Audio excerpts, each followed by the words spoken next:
السلام علیکم ورحمۃ اللہ وبرکاتہ۔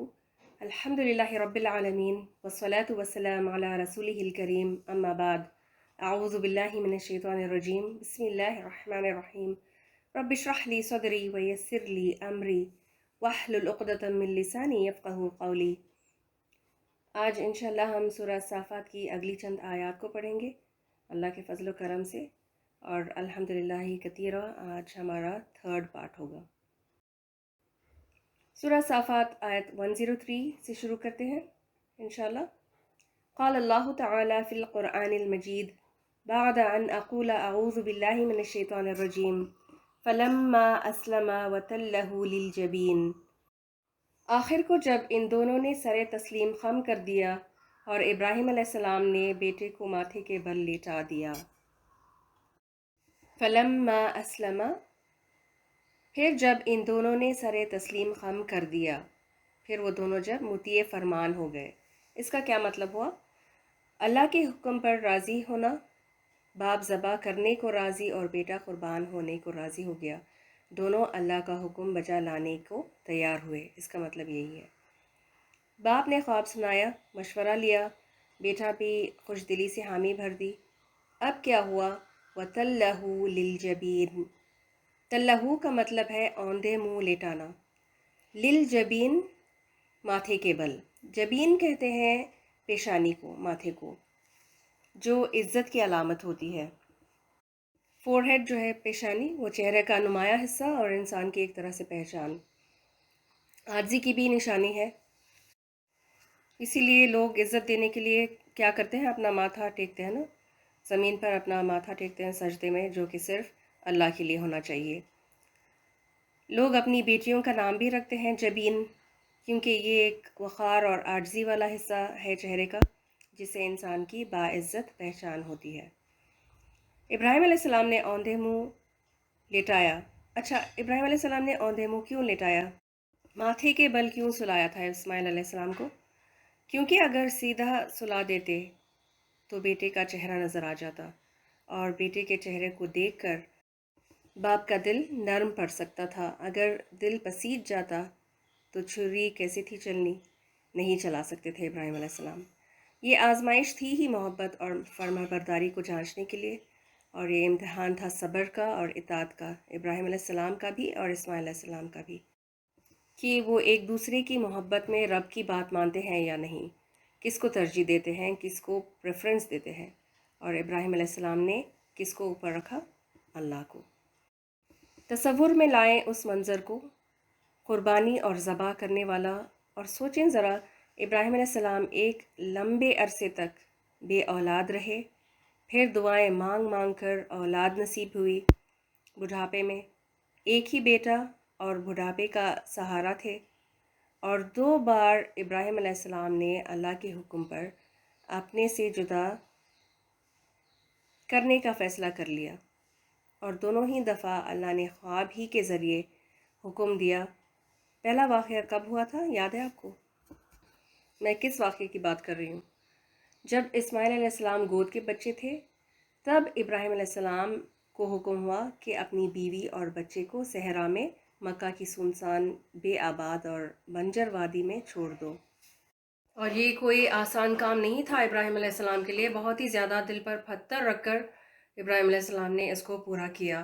اور دوسری بار اسی بیٹے کو ذبح کرنا اپنے ہی ہاتھوں سے، جس کے بعد زندگی بھر اس سے جدا ہونا پڑتا، اپنے سے اتنی دور بھیج دینا جہاں سے واپس زندہ ہو کر کوئی نہیں آنا ممکن ہی نہیں۔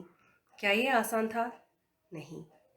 دونوں مواقعوں میں ابراہیم علیہ السلام نے اپنے بچوں کو اللہ کے حوالے کر دیا، اللہ کے سپرد کر دیا۔ یہ بہت بڑا امتحان تھا، بہت بڑی بڑی آزمائشیں آئی تھیں ابراہیم علیہ السلام پر، جس کا خیال بھی گزرے تو ہمیں خوف آ جائے، لیکن جس میں ابراہیم علیہ السلام پورے اترے، کامیاب ہوئے۔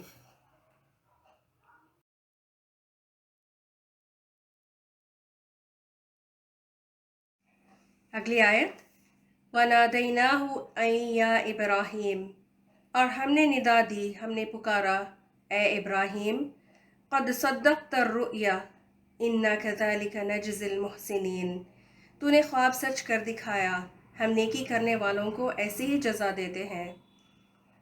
اللہ نے ابراہیم علیہ السلام کو عین وقت پر پکارا اور ان کے عمل پر کامیابی کی مہر لگا دی۔ پھر وہی بات کہ اللہ صرف دل دیکھتا ہے، نیت اور جذبہ ہی دیکھتا ہے، اور کسی بھی انسان کو اس کی وسعت سے زیادہ نہیں آزماتا۔ ان ھذا لہو البلاء المبین، بلا شبہ یہ کھلا امتحان تھا، یہ ایک بہت بڑی آزمائش تھی۔ جس بلا کو اللہ خود کہے کہ یہ بہت بڑی آزمائش تھی، وہ کس قدر سخت امتحان ہے انسان کا۔ اور وہ کون سی بڑی آزمائش کی طرف اشارہ ہے؟ بیٹے کو قربان کرنا، اپنے ہی ہاتھوں سے اس کو ذبح کرنا۔ قرآن میں بڑی آزمائش کا لفظ بیٹوں کے قتل کے لیے استعمال ہوا ہے۔ بنی اسرائیل اور فرعون کے قصے میں بھی فرعون اسرائیلیوں یا یہودیوں کے بیٹوں کو قتل کروا دیتا تھا، اور اس کو بھی اللہ نے بڑی بلا، بہت بڑی آزمائش کہا ہے تو سچی بات، اولاد کی جدائی اور تکلیف والدین کے لیے ناقابل برداشت ہوتا ہے۔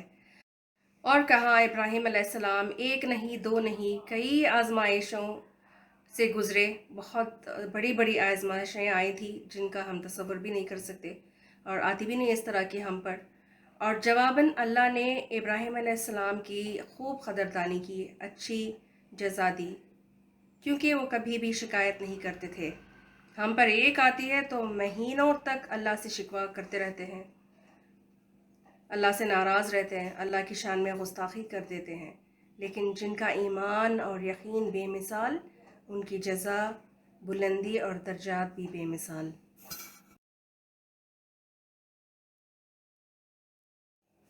وَفَدَيْنَاهُ بِذِبْحٍ عَظِيمٍ، اور ہم نے ایک بہت بڑی قربانی فدیے میں دے کر اس بچے کو چھڑا لیا۔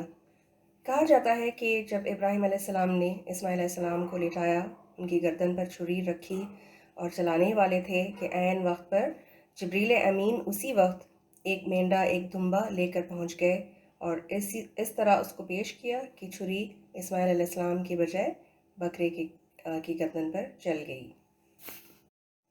پھر اس کے بعد ہی اللہ سبحانہ تعالیٰ نے ابراہیم علیہ السلام کو پکارا اور کہا کہ تم نے خواب کو سچ کر دکھایا ہے، اور تمہارے اوپر جو آزمائش آئی تھی وہ بہت ہی بڑی آزمائش تھی یقیناً، اور تم اس پر کھرے اتر گئے۔ اور اللہ تعالیٰ ہر محسن کو، ہر احسان کرنے والے کو اسی طرح کی جزا دیتا ہے کہ ان کو دنیا میں ہی نہیں، آخرت میں بھی بچا لیتا ہے، ان کو عزت اور شرف بخشتا ہے۔ اگلی آیت میں دیکھیں، وَتَرَكْنَا عَلَيْهِ فِي الْآخِرِينَ، اور اس کی تعریف کو ہمیشہ کے لیے بعد کے نسلوں میں چھوڑ دی، یعنی قیامت تک، رہتی دنیا تک ابراہیم علیہ السلام کے نام کو باقی رکھا۔ کیسے؟ پہلے تو اسی قربانی کے عمل کے ذریعے قربانی کو ایسی نشانی اور یادگار بنا دیا جس کو ہم ہر سال دہراتے رہتے ہیں، پھر ہر نماز میں درود و سلام بھیجتے ہیں، نام لیتے ہیں، یاد کرتے ہیں ابراہیم علیہ السلام کو اور آپ کے آل اولاد کو بھی۔ پھر عمرہ اور حج کرنے والے ابراہیم علیہ السلام کا یہ عمل، یا آپ کے خاندان والوں کا جو عمل تھا، اس کو یاد کرتے ہیں ہوئے ارکان پورے کرتے ہیں۔ ابراہیم علیہ السلام نے دعا بھی کی تھی، اور یہ دعا سورہ شعراء میں ملتی ہے، وَجَعَلْ لِي لِسَانَ صِدْقٍ فِي الْآخِرِينَ، اور میرا ذکر خیر بعد آنے والوں میں باقی رکھ، مجھے سچی ناموری عطا فرما۔ تو اللہ نے قیامت تک ابراہیم علیہ السلام کی دعا کو قبول کی، اور ویسے بھی ابراہیم علیہ السلام کی ہر دعا جو تھی وہ قبول فرماتا تھا اللہ تعالیٰ۔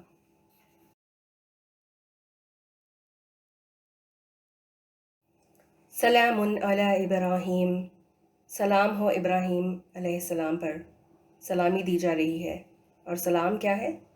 سلام زندگی کی دعا ہے، سلامت رہنے کی دعا، ہر شر سے، خوف سے، نقصان سے سلامت اور محفوظ رہنے کی دعا ہے۔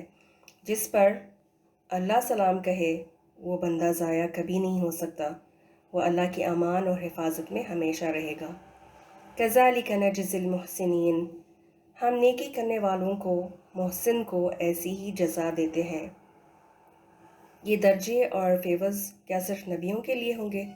نہیں، اللہ نے اس آیت میں دوسری بار واضح کر دیا کہ ہر محسن کو ایسے ہی جزا، ایسے ہی اجر و ثواب اور ایسا ہی مقام عطا کیا جائے گا۔ تو یہ جاننا ضروری ہے کہ محسن کون ہے۔ محسن کون ہوتا ہے؟ وہ نیک بندہ جو ایکسلنس کے لیول پر آزمائشوں میں پورا اترتا ہے، ہر عمل، ہر نیکی کو پرفیکشن کے ساتھ کرنے والا۔ احسان جو ہوتا ہے وہ دو طرح کا ہوتا ہے، ایک تو یہ کہ اللہ کے ساتھ احسان کا معاملہ کرنا، اللہ کے ساتھ محسن ہونا، اور پھر بندوں کے ساتھ بھی احسان کرنا، ان کے ساتھ بھی محسن رہنا۔ تو جو اللہ کے ساتھ احسان کرتے ہیں وہ اس طرح اپنا کام کرتے ہیں، اس احساس کے ساتھ کہ اللہ ہمیں ہر وقت دیکھ رہا ہے، پھونک پھونک کر قدم بڑھانے والے، ہر قدم سے پہلے یہ سوچنے والے کہ اللہ مجھے دیکھ سن رہا ہے۔ تو یہ ہوا اللہ کے ساتھ احسان کا معاملہ کرنا۔ پھر اسی طرح لوگوں کے ساتھ احسان کرنے والے کو بھی محسن کہا جاتا ہے، اور وہ بھی احسان کرنے والے ہوتے ہیں جو ان لوگوں کے ساتھ بھی نیکی اور اچھائی کرتے ہیں جس سے ان کا معاملہ اچھا ہوتا ہے، اور ان پر بھی احسان کرتے ہیں، اچھے رویے سے پیش آتے ہیں جو ان کے ساتھ برا سلوک کرتے ہیں، ظلم و زیادتی کرتے ہیں۔ اس کے لیے بڑا دل چاہیے، اور انہی بڑے دل والوں کے ذکر خیر کو اللہ باقی رکھتا ہے اور اس پر سلامتی بھی رہتی ہے۔ اگلی آیت نمبر 111، اِنَّهُ مِنْ عِبَادِنَا الْمُؤْمِنِينَ، یقیناً وہ ہمارے مومن بندوں میں سے تھا، ایماندار تھا۔ یہ کیوں فرمایا اللہ نے؟ تاکہ انسان کو پتہ چل جائے کہ اللہ کی نظر میں مومن کون ہے، کیسا ہوتا ہے، اور پھر وہ بھی اس درجے کی نیکیاں اور اطاعت گزاری کرے۔ اس کے لیے ابراہیم علیہ السلام کی مثال پیش کی، جو اللہ کی راہ میں کچھ بھی قربان کرنے کے لیے تیار رہتے تھے۔ ابراہیم علیہ السلام اپنے دل کو مار کر اللہ کا حکم بجا لاتے، تو کیا ابراہیم علیہ السلام کو اپنوں سے محبت نہیں تھی؟ کیا وہ سنگ دل تھے؟ بالکل نہیں۔ قرآن میں اس بات کی گواہی ملتی ہے کہ وہ بہت فکر مند تھے، کہ ہر موقع پر ابراہیم علیہ السلام دعاؤں کی کثرت کرتے تھے، اپنے اہل و عیال کے لیے، اپنی اولاد کے لیے، یہاں تک کہ ابراہیم علیہ السلام کی ہی دعا کا نتیجہ تھا کہ نبی صلی اللہ علیہ وسلم اسماعیل علیہ السلام کی اولاد سے پیدا ہوئے۔ ابراہیم علیہ السلام نے آخری نبی کی امت کے لیے بھی دعائیں کی، ہمارے لیے دعا کی تھی۔ جب ابراہیم علیہ السلام اپنی بیوی اور بچے کو مکہ کی اس وحشت والی وادی میں چھوڑا، تب بھی دعا کی بیوی اور بچے کے لیے، ان کو پلٹ کر نہیں دیکھا دعا کر کے، کیونکہ وہ انسان ہی تھے نا، کمزور پڑ جاتے، دل ان کے لیے زیادہ نرم پڑتا، اور پھر اس کی وجہ سے رب کی رغبت کم ہو جاتی۔ چلیں آج یہاں تک رکھتے ہیں، انشاءاللہ اگلے سیشن میں کنکلوژن اور قربانی کے عمل سے سبق اور عمل کی باتیں تھوڑی سی کریں گے، اس میں اپنے لیے سبق لیں گے۔ وآخر دعوانا ان الحمدللہ رب العالمین، سبحانک اللہم و بحمدک، نشہد ان لا الہ الا انت، نستغفرک و نتوب الیک۔ السلام علیکم ورحمۃ اللہ وبرکاتہ۔